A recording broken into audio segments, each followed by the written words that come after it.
Thank you for tuning in to All Things Real Estate. Once again, here are your hosts, Brad Avergon and Gary Kelly. We're back on All Things Real Estate with Gary Kelly and Brad Avergon. And Brad is putting together his mirror that he had just moved.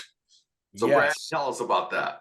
So anyway, they put together, the mirror on the dresser, they put together the bed, they put together all the stuff that needed to get put together. We even had a tricky situation where we had a tight doorway where we had to go and get a washer in, and they were able to take the door off, put the washer in, and put the door back on. I mean, this is great stuff, So I definitely appreciated the locality of the mover. The other thing that's interesting, and I run into this at times, clients sometimes are looking at a national company for lending and such, and the property may be on a septic system. And, we throw the term around Title V all the time, right? And think, right. Title V.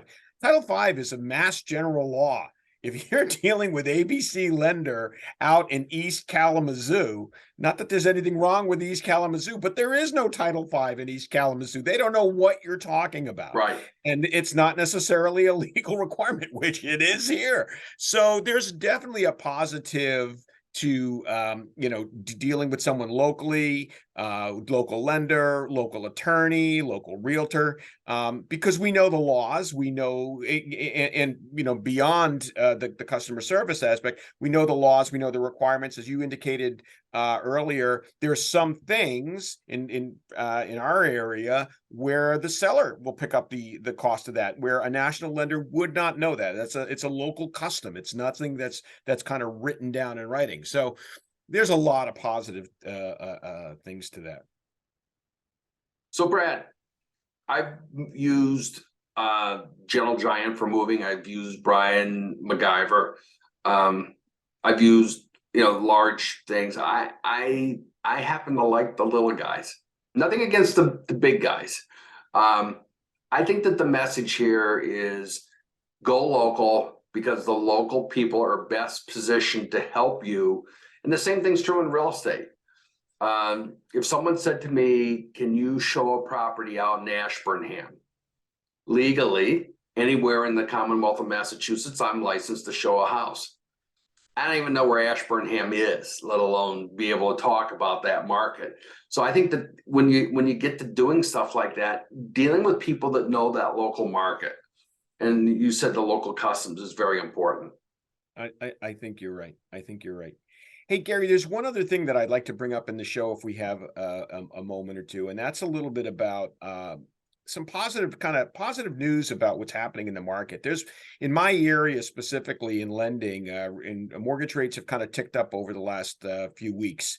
And I want to, just kind of bring that out there, because there's a lot of fear out there, and certainly the media on all networks pushes it. And, they push the fear, rates are going higher, so forth and so on.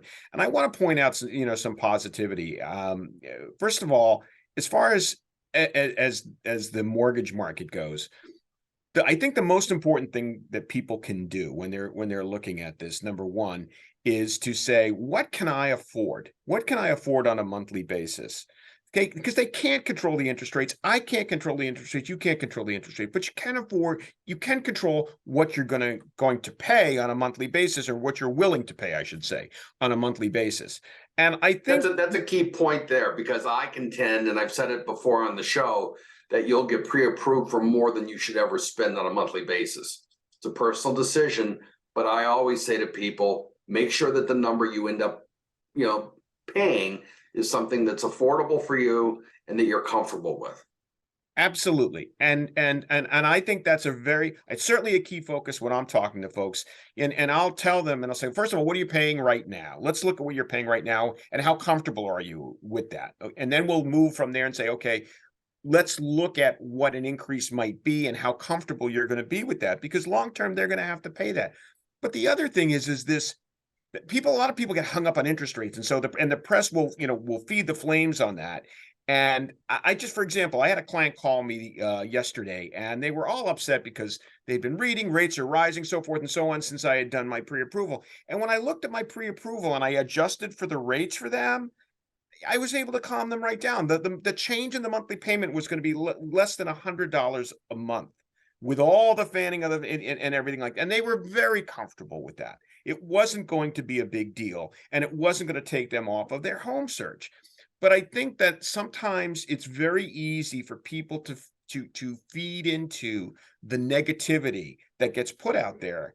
And I think that, you and I are fortunate in that we're we try to keep calm, we try to keep level headed, and we share that with our clients. And I think it's all a matter of really putting a plan in place, number one, of what you're going to do and when you're going to do it. You and I talked before about planning. Number one, asking that question, where are you going to go? That's the first question. Where are you going to go? If you're selling your house, do you have a plan? Right. Do you have a place to go? Okay. If you don't have a place to go, let's figure out where would you want to go and what would that afford? Okay. These are all things that can be done up front.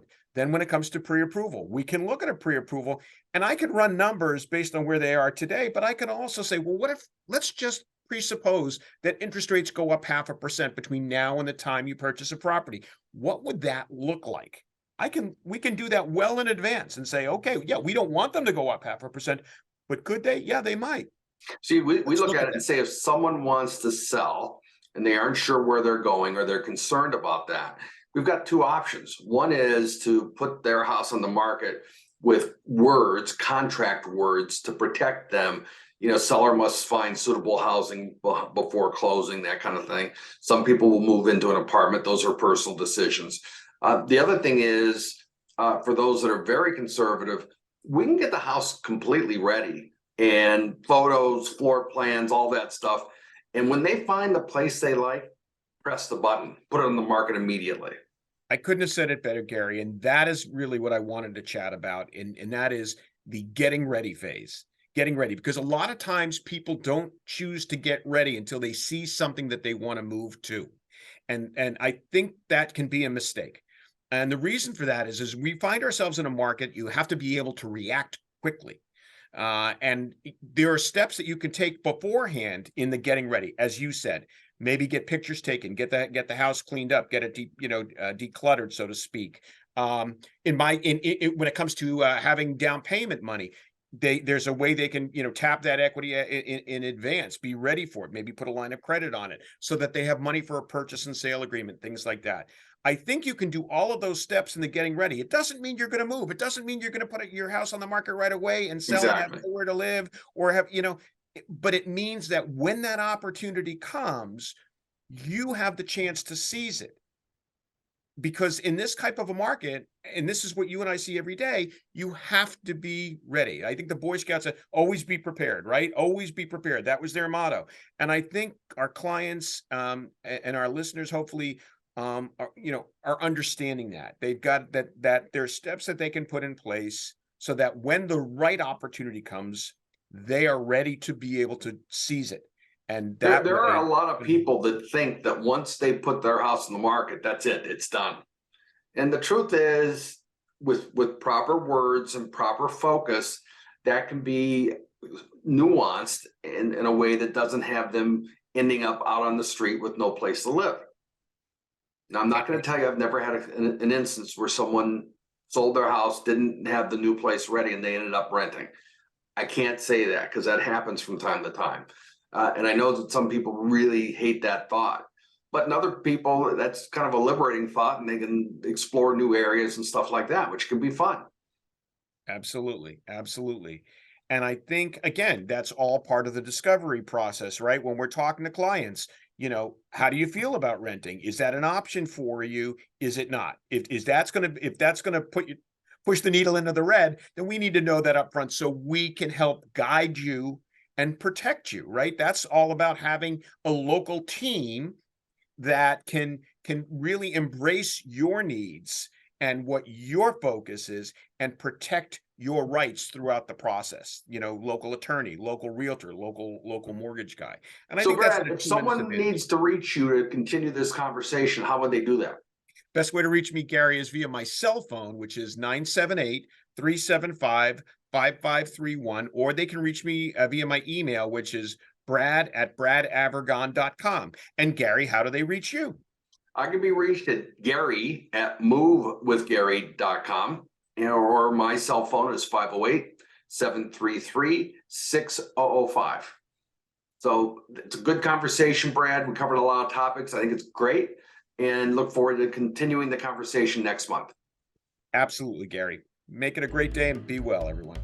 Once again, thank you for watching All Things Real Estate. If you have any questions, feel free to reach out to Brad or Gary.